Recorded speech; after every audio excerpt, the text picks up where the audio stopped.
Hi there, I wanted to have a relatively short discussion on something a little bit odd, a little bit off to the point, but I mean, ultimately the point of this particular presentation is going to come down to this, that history is often the result of fate, is often the result of a quirk of fate, okay? So I'm going to talk a little bit about Russian psychology, believe it or not, but before I do, let me quick tell you about behaviorism. That's a school of psychology officially founded by Watson, and we're going to talk about this in great detail as we go, because as we have said previously, it arose directly as a result of Titchener, you suck. Okay, that as a scientist you can't study if. In order for data to be scientific data, it must be publicly observable, repeatable, quantifiable.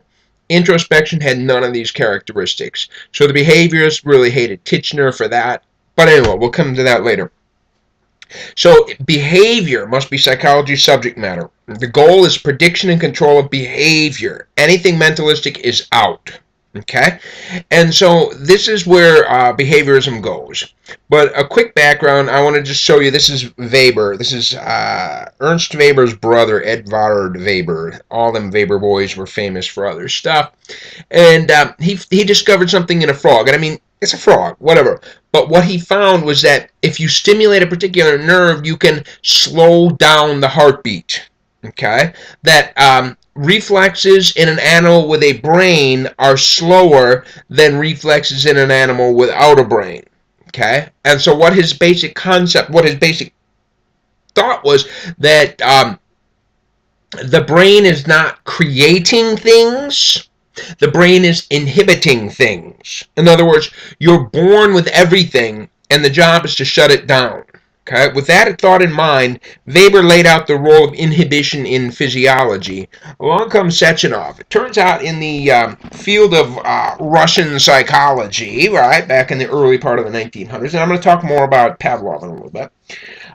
There was two main players, Sechenov and Pavlov. All right, and they had competing views, and I want to describe these competing views.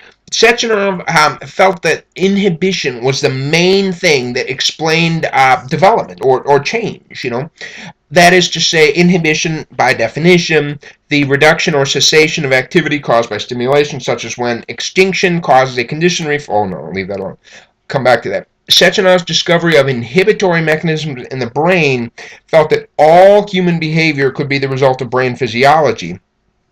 He found that if you put crystals around parts of the brain, frog of the brain, then all of a sudden this withdrawal reflex disappeared. It was inhibited.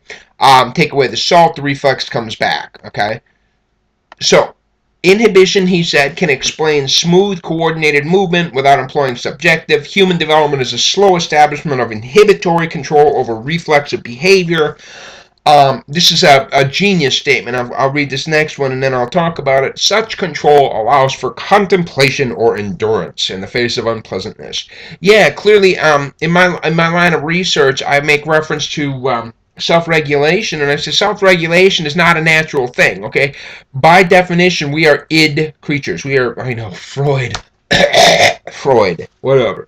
We are gimme gimme now creatures. We are impulsive. We are, if it feels good, do it creatures. And it is only through learning that we can inhibit those things and we can show self-regulation and not do the thing that comes naturally. We can endure unpleasantness, okay? We can deal with it even though our instinct says, get out of here.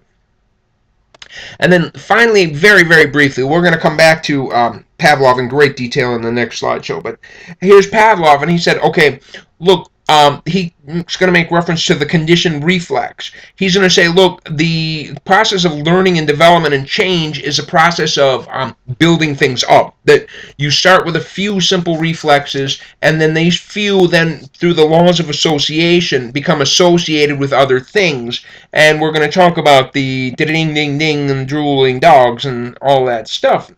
But what's the point of this presentation is that Sechenov felt that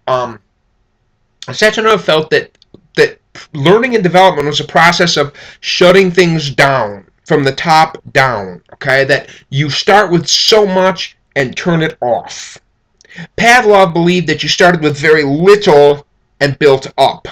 Okay, it's the exact opposite view. And in the world of Russian psychology, it was like Pavlov versus Sechenov, and if these two were going head to head, Sechenov was a clear winner as far as, total number of journal articles, including total influence, including amount of research students, amount of funding. Sechenov was the winner. Everybody in Russia was like, Sechenov, you're the man. Pavlov, you're a freak, okay?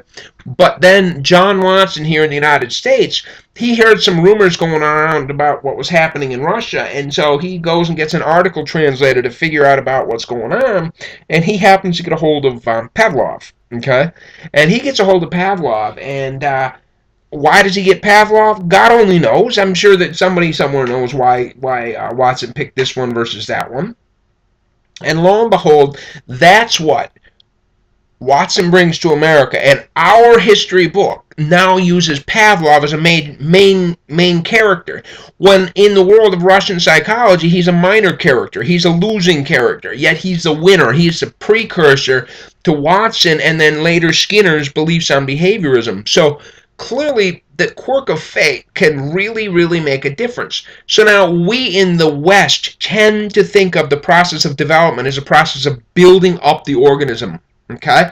We're talking developmental psychology in general is based on this idea of building an organism. Whereas the original contention is that you already have it and you need to shut it down. And so they both have some merits, but we tend not to respect the merits of the inhibition side as much as we do the process of building up. So we're going to talk more about Pavlov, a lot more about Pavlov in the next presentation, all right?